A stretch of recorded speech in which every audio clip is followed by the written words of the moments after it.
Come with me on a 1.2-mile boardwalk through the 6-mile Cypress Slough Preserve in Southwest Florida, and let's see if we can spot any animals. If Big Al, the male alligator, is available, he's usually camped out over here. These are cypress trees, very popular in Florida wetlands. I don't want to exaggerate. I would say some of the cypress trees could be as much as 20 feet in diameter.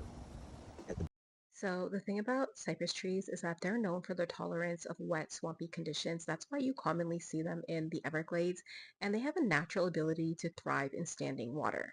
And this is how you're going to know you're dealing with a cypress tree by their knees. So the knees are woody, cone-shaped, and knobby outgrowths that project above the water or the soil. In 1878, Florida, or the federal government, wanted to drain the swamp.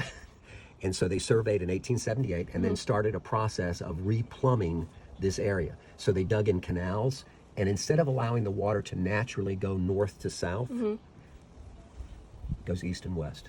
So they flushed the water out to the Gulf of Mexico and to Stewart on the east coast in the Atlantic Ocean. So what that does is dry all this area out. So the only wet area that remained is where the preserve is. And why would the federal government have spent millions of dollars to try to make this more habitable? Cattle. This was an economic importance to the federal government because of how much cattle was here. And the cattle and the fish that were in these estuaries, which were mainly mullet, Okay. which is not a real popular, I love it, but a lot of people don't like it as a fish. But they would take mullet and cattle and ship it from a port over here and ship it to Cuba. Wait, so they wanted to make this part all habitable in order for the cattle to live there? No, So, for the cattle to be transported. The cattle were being raised around Lake Okeechobee. okay. See, Lake Okeechobee's way up here. Yeah. And so that's where the cattle were.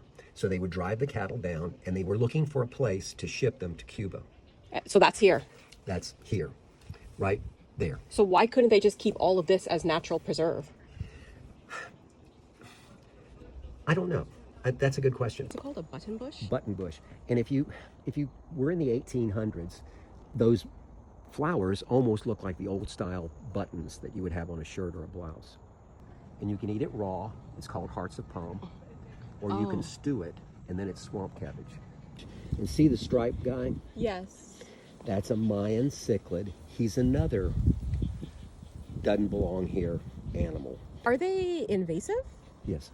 We get parrots, we get macaws that would nest in our trees. Who was here? By my tracks, you can see I have hoofed feet. I tend to spend my days browsing on plants.